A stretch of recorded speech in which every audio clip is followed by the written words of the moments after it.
கட்டுரை 3 நாடாளுமன்ற சனநாயகமும் புரட்சிகர சனநாயகமும். குடிமக்கள், தேசம், அரசு ஆகியவற்றின் தன்னுற்பத்தி ஆற்றலே ஆட்சி அதிகாரம் என்னும் அரசியல் அதிகாரமாகும். அவ்வாறு விளையும் அரசியல் அதிகாரம் குறிப்பிட்ட அத்தேசத்தின் குடிமக்கள் ஒவ்வொருவருக்குமான பங்குரிமையை கொண்ட பொது சொத்தாகும். அதாவது ஒவ்வொரு தனிமனிதனுக்கும் அவனையும் உள்ளடக்கி உருவாகியிருக்கும் அத்தேசத்தில் அவனுக்காக குடியுரிமை எவ்வாறு தன்னியல்பான உரிமையாக அமைகிறதோ அவ்வாறே அவனுடைய பங்களிப்பினால் உருவாகியிருக்கும் அரசியல் அதிகாரத்திலும் அவனுக்கான நுகர்வு உரிமையானதும் தன்னியல்பாக மலர்ந்து விடுகிறது. அரசியல் அதிகாரத்தை நுகரும் உரிமை என்பது தனித்தனியான ஒவ்வொருவருக்கும் அவரவர் சார்ந்த தேசத்தில் பிறப்புரிமையாகிறது. நுகர்வதற்கான உரிமையை கொண்ட ஒவ்வொன்றும் சொத்தே ஆகும். ஒரு பொருள் அல்லது சொத்தின் மீதான நுகர்வு உரிமையானது அதன் மீது உடைமைத்துவத்தையும் உருவாக்குகிறது. சொத்து என்பது தனிச்சொத்து, பொது சொத்து என்ற வரையறைக்குள் அடங்குகிற போது அவற்றின் மீதான உடைமைத்துவமானதும் தனி உடைமை, பொது உடைமை என்கிற வரையறைகளை பெறுகிறது.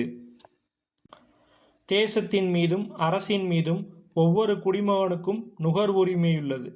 அவற்றிலிருந்து விளையும் அரசியல் அதிகாரத்தின் மீதும் அத்தகைய உரிமையுள்ளது. இந்நிலையில் அவ்வுரிமையை நுகரும் அதே வேளையில் அவற்றின் மீது ஒவ்வொருவருக்கும் உடைமைத்துவமும் உருவாகிறது. வீடு, நிலம் போன்ற பொருள்களின் மீதான நுகர்வுரிமையும் உடைமைத்துவமும் தனிநபருக்குரியதாக தனி உடைமையாக அடையாளப்படுத்தப்படுகின்றன. ஆனால் தேசம், அரசு, அரசியல் அதிகாரம் போன்றவற்றின் மீதான நுகர்வுரிமையையும் உடைமைத்துவத்தையும் அவ்வாறு தனிநபருக்குரியதாக பகுத்து பிரித்துணர முடியாது. பொதுமையான அடையாளத்துடன் வெகு மக்களுக்குரியதாகவும் பொது உடைமை பண்புகளை கொண்டதாகவும் தான் காண முடியும். அந்த வகையில் தேசமும் அரசும் பொது உடைமைகளே அன்றி தனி உடைமைகள் ஆகா. அவை யாவும் பொது சொத்துக்களே ஆகும். பொது சொத்துக்களின் மீதான பொது உடைமைத்துவத்தையும் பொது நுகர்வுரிமையினையும் தனிநபருக்குரியதாக அல்லாமல் கூட்டுறவின் அடிப்படையில்தான் நுகர முடியும். முடியாட்சி காலத்தில் மன்னர் பரம்பரையினருக்கான தனி உடைமையாகவே தேசமும் அரசும் அரசியல் அதிகாரமும் இருந்தன. குடியாட்சி என்னும் மகத்தான சனநாயக முறையிலான ஆட்சி அமைப்பில் அவை யாவும் பொதுமையானதாக அனைத்து குடிமக்களுக்குரியதாக மாறியுள்ளன. ஆனாலும் அவ்வாறு அனைவரும் நுகரக்கூடியவையாக நடைமுறையில் இல்லை. உடல் உழைப்போடு கடின உழைப்போடு தொடர்பே இல்லாத அறிவு சார்ந்த மூளை உழைப்புக்குரிய சுரண்டும் வர்க்கத்தின் ஒரு பிரிவினருக்குரியதாகவே தேசம், அரசு மற்றும் அரசியல் அதிகாரம் ஆகியவை சுழன்று கொண்டிருக்கின்றன. ஆளும் வர்க்கம் அல்லது சுரண்டும் வர்க்கத்தினருக்கிடையிலான கடுமையான போட்டிகளுக்கிடையில் உழைக்கும் வர்க்கமான பெரும்பான்மை மக்கள் சிக்குண்டு நசுக்கப்படுகின்றனர். அத்தகைய போக்கை தக்க வைப்பதற்கான தொடர் முயற்சியில் உழைக்கும் வர்க்கத்தின் மீதான ஒடுக்குமுறையானது ஆளும் வர்க்கத்தினரால் அரச பயங்கரவாதத்தின் ஊடாக தீவிரப்படுத்தப்படுகிறது. அதிலிருந்து தற்காத்து கொள்வதற்கும் அப்போது நசுக்கப்படும் உரிமைகளை மீட்பதற்கும் உழைக்கும் வர்க்கத்தினர் அவரவர் சார்ந்த தளங்களில் எழுப்பும் உரிமை குரல்தான் சனநாயகத்தின் குரலாகும். அதாவது ஆளும் வர்க்கத்தின் ஒடுக்குமுறையிலிருந்தும் சுரண்டலிலிருந்தும் தம்மை தற்காத்து கொள்வதற்கு உழைக்கும் வர்க்க பிரிவினர் மேற்கொள்ளும் முயற்சி அல்லது போராட்டம் என்பது அரசியல் அதிகாரத்தை அடிநிலை மக்கள் வரையில் பரவலாக்கம் செய்ய வேண்டும் என்பதே ஆகும். அரசியல் அதிகாரத்தை பரவலாக்கம் செய்வது நடைமுறையிலுள்ள சட்டம் மற்றும் விதிகளை ஏற்றுக்கொள்வதன் மூலம் அனுமதிக்கப்பட்ட வரம்புகளுக்குள் நின்று கொண்டு அதிகாரத்தை பகிர்ந்து கொள்ளும் முயற்சியாகும், அல்லது அதிகாரத்தை கைமாற்றி கொள்ளும் முறையாகும். உழைக்கும் மக்களுக்கான அதிகார பகிர்வையும் அனுமதிக்கப்பட்ட வரம்புகளுக்குள் நின்று அனுமதிக்கப்பட்ட வடிவங்களில் போராடி வென்றெடுக்கும் முறையாகும். தற்போதைய ஆளும் வர்க்கத்தின் நலன்கள் வெகுவாக பாதிக்காத நிலையில் ஓரளவுக்கு தளர்வு செய்யப்பட்ட சனநாயக கட்டமைப்பில் அரசியல் அதிகாரத்தை பகிர்ந்து கொள்வதற்கு வடிவமைக்கப்பட்டுள்ள ஒரு வழிமுறைதான் தேர்தல் முறையாகும். இவ்வாறு தேர்தல் முறையில் பங்கேற்பதற்கும் அரசியல் அதிகாரத்தை பகிர்ந்து கொள்ளலாம் என்று வாய்ப்பளிப்பதற்கும் அனுமதிக்கிற இந்த சனநாயகம்தான் நாடாளுமன்ற சனநாயகம் ஆகும். அதாவது ஆளும் வர்க்கத்தின் நலன்கள் அடியோடு பாதித்து விடாத வகையில் சற்று நெகிழ்ந்தும் தளர்ந்தும் ஒரு குறிப்பிட்ட அளவில் மட்டுமே அதிகாரத்தை பகிர்ந்து கொள்ள பரவலாக்க அனுமதிக்கப்படும் சனநாயகம்தான் நடைமுறையிலுள்ள நாடாளுமன்ற தேர்தல் முறையிலான சனநாயகமாகும். சனநாயகத்தை உழைக்கும் வர்க்கத்திற்கு முழுமையாக அனுமதிக்காமல் அதிகாரத்தை பகிர்ந்து கொள்ளலாம் எனவும், அதற்கு தேர்தலில் போட்டியிடலாம் எனவும், அதற்கேற்ற வகையில் அரசியல் கட்சியாக, அரசியல் சக்தியாக அணிதிரளலாம் எனவும் ஓரளவுக்கான வாய்ப்புகளை உருவாக்கி தருவதன் மூலம் நடைமுறையிலுள்ள நாடாளுமன்ற தேர்தல் அரசியலை பாதுகாக்கும் சனநாயகமே நாடாளுமன்ற சனநாயகமாகும். ஆளும் வர்க்கத்தின் நலன்களை பாதுகாக்கும் வகையில், உழைக்கும் வர்க்கத்துடன் வெளிப்படையாக பகைத்து கொள்ளாத வகையில், ஏற்கனவே நிறுவப்பட்டுள்ள சமூக, அரசியல், பொருளாதார கட்டமைப்புகளின் அடித்தளங்களில் குறிப்பிடும்படியான பாதிப்பு ஏற்படாத வகையில், உழைக்கும் வர்க்கத்தினின்று பால் மீது படியும் மெல்லிய பாலாடை போல் உருவாகும் மிக மிகச் சிறிய பிரிவினரிடையே அல்லது தனிநபர்களிடையே அதிகாரத்தை பகிர்ந்து கொள்ள அனுமதிக்கும் சனநாயகம்தான் இன்றைய நாடாளுமன்ற சனநாயகமாகும். இந்த நாடாளுமன்ற சனநாயக முறைக்குள் கட்டுண்டு நீர்த்து போகாமல், நடைமுறையிலுள்ள சட்டங்களையோ தேர்தல் முறைகளையோ ஆட்சி நிர்வாக கட்டமைப்புகளையோ ஏற்றுக்கொள்ளாமல், அவற்றுக்கு நேரெதிரான முறையில் மக்களுக்கான அரசியல் அதிகாரத்தை வென்றெடுப்பதற்குரிய போராட்ட நடவடிக்கைகள்தான் புரட்சிகர சனநாயக வடிவங்களாகும். உழைக்கும் மக்களுக்குரிய விடுதலையை முன்னிறுத்தி மேற்கொள்ளப்படும் அனைத்து நடவடிக்கைகளும் புரட்சிகர சனநாயக நடவடிக்கைகளாகும். அதாவது, நடைமுறையிலுள்ள ஆளும் வர்க்கத்தினருக்கான சனநாயகம் நாடாளுமன்ற சனநாயகமாகும். மாறாக, உழைக்கும் வர்க்கத்தினருக்கான விடுதலையை முன்னிறுத்தி அதிகார பகிர்வு என்றில்லாமல் முழுமையான அதிகார வென்றெடுப்பு என்பதற்கான படைமுறை அரசியலை கொண்ட சனநாயகம் புரட்சிகர சனநாயகமாகும். நாடாளுமன்ற சனநாயக முறையோ அல்லது புரட்சிகர சனநாயக முறையோ அவற்றின் மீதான உடன்பாட்டின் அடிப்படையில் அரசியல் அமைப்புகள் கட்டமைக்கப்படுகின்றன.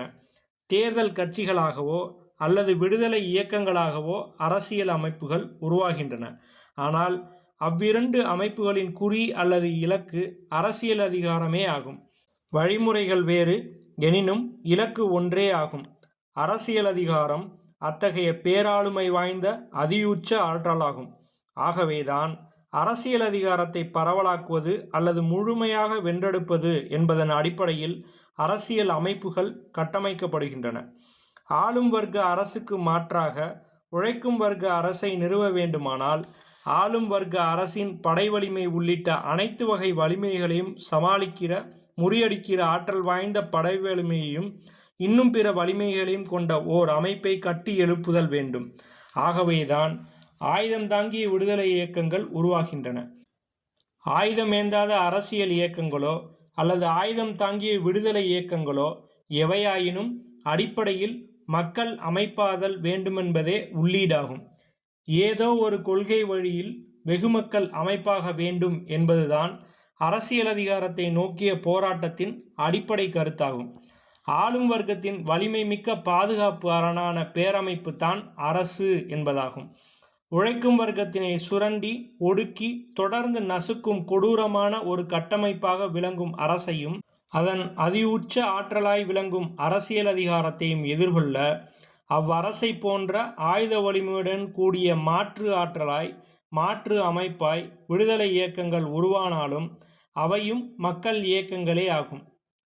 உழைக்கும் வர்க்கத்தை சார்ந்த ஒவ்வொரு தனிமனிதனும் அரசியல் அதிகாரத்தை அல்லது அரசியல் அதிகார பயனை நேரடியாகவோ வேறு வடிவத்திலோ நுகர்வதற்கான ஒரு மாற்று அரசை, மக்கள் அரசை கட்டமைப்பது அத்தகைய விடுதலை அமைப்புகளின் நோக்கங்களாகும். இத்தகைய இயக்கங்களின் எழுச்சியை நசுக்குவதற்கான அரச பயங்கரவாதம் கட்டவிழ்த்து விடப்படும் நிலையில் வெகுமக்கள் அவ்வளவு எளிதில் அவ்வியக்கங்களின் வழி அமைப்பாவதில்லை. அவை தொடக்கத்தில் போராளிகளை மட்டுமே கொண்டு எழுச்சியுற்றாலும் நாளடைவில் வெகுமக்களுக்கான பேரியக்கங்களாக பரிணாமம் பெறுகிற தகுதியை வளர்த்து கொள்கின்றன. அவ்வாறு வெகுமக்களின் பேராதரவை ஏதோ ஒரு வடிவத்தில் வென்றெடுக்கும் அமைப்புகள் அரசியல் அதிகாரத்தை மீட்கிற வலிமையை பெறுகின்றன. மக்களுக்கான மாற்று அரசை கட்டமைக்கின்றன. அத்தகைய நடவடிக்கைகள்தாம், மாற்றங்கள்தாம் வெகுமக்களின் புரட்சியாக வரலாற்றில் பதிவாகின்றன. மக்கள் அமைப்பாகாமல், மக்கள் ஆதரிக்காமல், மக்களுக்கான ஒரு அமைப்பாகாமல் நாடாளுமன்ற சனநாயக முறையிலும் கூட அதிகாரத்தை பகிர்ந்து கொள்ள இயலாது. ஏதேனும் ஒரு இலக்கை முன்னிறுத்தி அதற்கான கொள்கை வரையறைகளுடன் செயல் திட்டங்களுடன் உடன்பாடுள்ள அல்லது தேவையுள்ள வெகுமக்கள் அமைப்பாவது அவ்வப்போதைய அரசியல், சமூக, பொருளாதார சூழல்களை பொறுத்து அமைகிறது. அந்த வகையில் அரசியல் அதிகாரம் என்கிற இலக்கை முன்னிறுத்தி இருவேறுபட்ட கொள்கை நிலைப்பாடுகளின் அடிப்படையில் மட்டுமே வெகுமக்கள் அமைப்பாக முடியும். அதாவது மேற்சொன்னவாறு நாடாளுமன்ற சனநாயக வழிமுறை அல்லது புரட்சிகர சனநாயக வழிமுறை என்னும் கொள்கை கோட்பாடுகளை மையப்படுத்தியே மக்கள் அமைப்பாக அணிதிரள்கின்றனர்.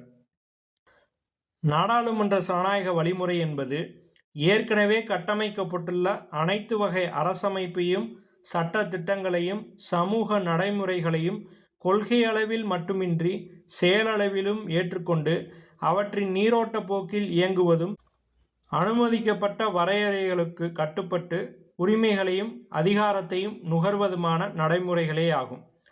இத்தகைய நாடாளுமன்ற சனநாயகத்திற்கு நேரெதிரான நிலையில் கொள்கை மற்றும் செயல்பாட்டளவில் முரண்பட்டு இயங்குவதும் எதிர்த்து செயல்படுவதும் புரட்சிகர சனநாயக வழிமுறையாகும். உலகில் பெரும்பாலான நாடுகளில் நாடாளுமன்ற சனநாயக வழிமுறையிலான அரசியலமைப்பு முறையினை நடைமுறையில் கொண்டுள்ளனர். அதே வேளையில் புரட்சிகர சனநாயக வழிமுறையிலான இயக்கங்களும் உலகெங்கும் இயங்கி வருகின்றன. ஆனால் அத்தகைய இயக்கங்கள் கடுமையான அடக்குமுறைகளை எதிர்கொள்ளும் நிலையில் வெகுவாக போராடி வருகின்றன. மக்களுக்கு எதிரான பயங்கரவாதம் என்னும் முத்திரை குத்தி புரட்சிகர இயக்கங்களை வல்லரசுகள் கொடூரமாக நசுக்கி வருகின்றன. பயங்கரவாத எதிர்ப்பு என்ற பெயரில் உலக வல்லரசுகள் கூட்டமைப்பாக திரண்டு மிக பயங்கரமான ஒடுக்குமுறைகளை அத்தகைய புரட்சிகர இயக்கங்களின் மீது திணிக்கின்றன. இதனால் ஒவ்வொரு தேசத்திலும் அத்தேசத்தின் அரசுகள் உலக வல்லரசுகளுக்கு இடையிலான ஆதிக்க போட்டிகளுக்கு இடையில் சிக்கி ஏதேனும் ஒரு அணியில் இணைந்து கொள்கின்றன. அவ்வாறு வல்லரசிய கூட்டமைப்பில் கைகோர்த்து கொண்டு சர்வதேச பயங்கரவாத அச்சுறுத்தலின் மூலம் புரட்சிகர கூறுகளே தலையெடுக்காத வகையில் கண்காணித்து சிதைத்து வருகின்றன. எனினும் இவற்றையெல்லாம் தாக்குப்பிடித்து சமாளித்து நிற்கும் ஆற்றலை பெற்ற புரட்சிகர இயக்கங்களும் இருக்கவே செய்கின்றன. இந்திய அரசும் அத்தகைய அடக்குமுறைகளை மாவோ இயக்கங்களின் மீது தொடர்ந்து ஏவி வருகிறது. வடகிழக்கு எல்லையோரங்களில் பழங்குடியினத்தவர்களின் விடுதலையை முன்னிறுத்தி ஆயுதமேந்தி போராடும் இயக்கங்கள் மீது இன்றும் இந்திய அரசு அத்தகைய ஒடுக்குமுறைகளை திணித்து வருகிறது.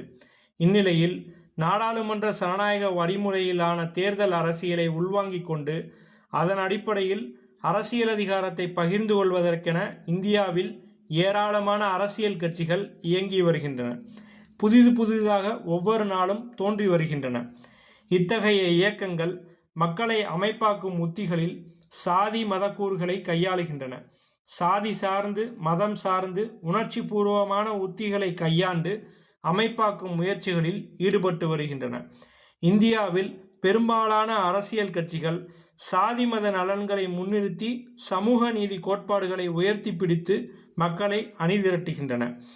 அதிகாரம் என்பது குறிப்பிட்ட ஒரு சாதியினரின் அல்லது குறிப்பிட்ட ஒரு மதத்தினரின் அல்லது ஆதிக்கவாதிகளின் குறிப்பிட்ட ஒரு பிரிவினரின் தனிச்சொத்தாக அமைந்து விடாமல் அது கடைசி மனிதன் வரையில் பரவலாக்கப்பட வேண்டும் என்கிற தேவையின் அடிப்படையில்தான் இன்று இத்தகைய சாதி மதம் சார்ந்த இயக்கங்கள் உழைக்கும் வர்க்கத்தினரிடையே உருவாகியுள்ளன.